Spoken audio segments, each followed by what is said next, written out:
Hello, Scorpio risings, and welcome to your 2026 astrological overview as well as some tarot insights. So let's go on ahead and get started. So, with Saturn and Neptune rolling into your sixth house, and let me say first that Neptune will enter Aries on January 27th, followed by Saturn entering Aries on February the 15th. It is about to get real with your daily routines, work habits, and how you take care of yourself. This is the universe's way of saying, let's clean things up and make sure that you're not running on empty.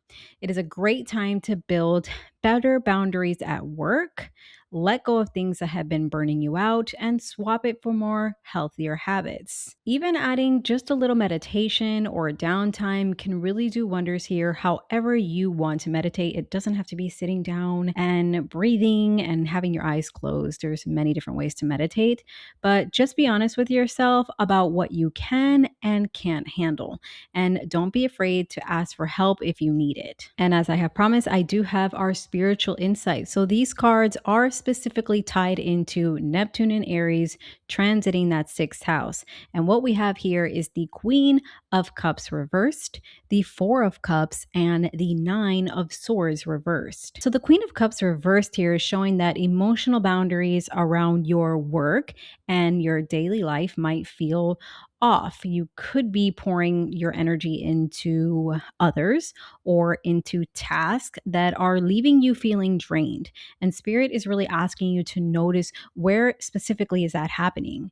Right next to it, we have the Four of Cups. And this is a reminder to check in with yourself on how you feel about what you're doing in your day to day life. There might be opportunities or ways to improve your routine that you might be overlooking because you potentially can be stuck in old patterns or habits with this card. And then the Nine of Swords reverse is interesting because it suggests that the stress or worry that you've been carrying around work or health or responsibilities is starting to release, and it will start to release with this transit, even if it's a more slower release because Saturn is more slow, especially to get things done, but there is space to breathe and regain a different perspective here. So just take small steps to reassess your daily routines and your emotional energy and make adjustments that support you rather than just what you feel obligated to do. We are also going to be having the eclipse season this year, and I'm not going to be going too into depth on that because I will be making a separate video entirely on the eclipses this year. So we're just going like a general review here, but we have it in Aquarius and Virgo. So that is your 11th house Virgo and your 4th house of Aquarius of home. So this eclipse does bring up some shaking themes when it comes to home and with your friendships. You might move away, or your family dynamic could change, or you might find that your friend group is evolving. The best thing to do with this energy is to kind of go with it and not try to fight against it. Connect with people and places that really feel good to you and let go of any social ties that are not fitting to you anymore. It's really about surrounding yourself with support and letting your circle grow in the direction that you are headed. And even though I didn't go super into depth with it, I still pulled some spiritual insight on the eclipses. And I've got the Eight of Wands, the 10 of Cups reversed, and the Nine of Pentacles. So the Eight of Wands shows that things might be moving fast in your home or in your social circles. So that could be either news or changes or just conversations that could come up quickly, and it's going to require you to adjust real quick on the fly. And then the 10 of Cups reverse suggests that some family or community dynamics might feel off or not as harmonious as you hoped or would want. And this isn't about disaster, but it's also a cue to notice where expectations aren't being met and where old patterns are surfacing up, whether that's within the home or within social circles. And then the Nine of Pentacles is such a strong reminder that you still have your independence and your self-sufficiency. So Spirit is showing you that even if relationships or social dynamics feel challenging, you have the resources and the inner stability to handle it gracefully. So the overall insight here is to focus on maintaining your personal boundaries and your independence, even as things shift quickly around family or friends, because this is going to help you stay grounded through those changes. On April the 27th, Uranus will be going into Gemini, and that is your eighth house, which means you could see some surprises when it comes to shared resources, intimacy, or even your own inner world. Maybe you'll get a financial windfall. This could also be inheritances, or maybe you'll also handle things just a little bit differently with a partner, or maybe you'll suddenly realize that you're ready for a big personal transformation. So during this transit, this is a 7-year transit, you want to stay flexible and keep an open mind and really lean into opportunities for healing and growth that come your way within the next 7 years. And that could be through therapy, a psychologist, or this is also the occult. So, healing with spirit medicines like psilocybin or ayahuasca on retreats, stuff like that. Very Uranian too. So the spiritual guidance for this transit, we do have the Magician, the Nine of Pentacles, and the Seven of Swords. So the Magician shows that you do have the tools and the skills you need to navigate those changes in your finances, shared resources, or deep intimacy, those emotional dynamics. Spirit is reminding you that you are more capable than you might think. You can create solutions and take control of your circumstances with the Magician here.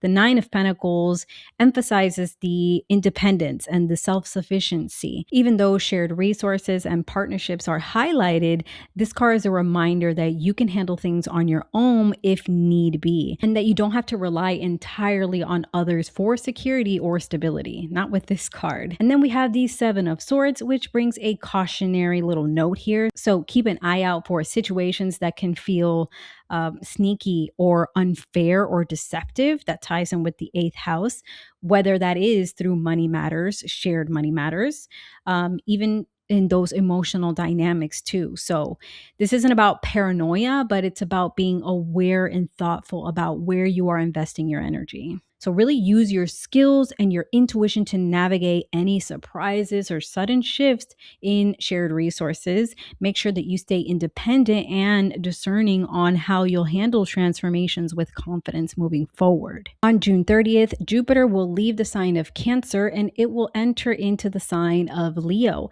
And that is highlighting your 10th house of career and recognition. Pay special attention, especially if the MC is also in the 10th house. And that is that little giant words there that say MC. It is capital. With Jupiter lighting up your 10th, this is a year of your hard work that could actually get noticed. So think career breakthroughs, new projects, or finally getting the recognition that you feel that you deserve. Don't be shy about, stepping out and showing what you can do. This is your time to lead. So take advantage of any chances you have to shine or to take up a bigger role in career. Our spiritual insights for this transit, we have the Eight of Pentacles, the Six of Cups, and the Five of Cups reversed. So the Eight of Pentacles is really great, actually. It's such a hard-working, patience also type of energy. So this is showing that effort that you've been putting into your work or your projects is starting to pay off beginning with this transit. This is a time to keep honoring your skills and committing to your craft. So consistency is going to help bring that recognition. Right next to it with the Six of Cups, this can suggest that something from your past could play a role in your career path. So maybe a past project, a past connection or coworker, or even a skill set may resurface in a helpful way. So Spirit is just reminding you to value lessons and experiences you've already had in the past, because those might come to help you. And then we have the Five of Cups reversed. It's about moving past any setbacks and seeing opportunities you may have overlooked before. Even if things didn't go perfectly in the past, new recognition or success is really showcasing itself here with this transit. So during this time, you want to keep focusing on your craft and your skills at work. Don't discount any past experiences because they can actually be the bridge to new growth and recognition in some type of way. We will have a Venus retrograde, first starting off as Scorpio, moving into Libra, and this begins on October the 3rd. So this is all about self-reflection, first house, and healing what's beneath the surface of the 12th house. So old things around self-worth, let's say your look, or 12th house hidden fears might bubble up during this transit, but that's your cue to really show yourself some love and maybe experiment a bit with some gentle reinvention.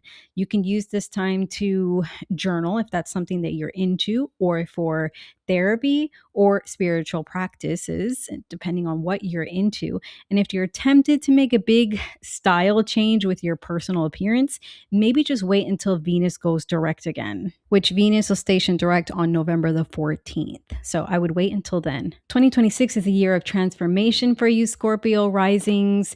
Redefine your routines, nurture supportive relationships, and step confidently into that spotlight with the first house energy. Embrace healing and self reflection, and trust that changes in work or home or self image are leading you to greater fulfillment and growth. Let me know how you are feeling about this year's astrology by commenting down below. Please like and subscribe, and I will see you guys in the next video.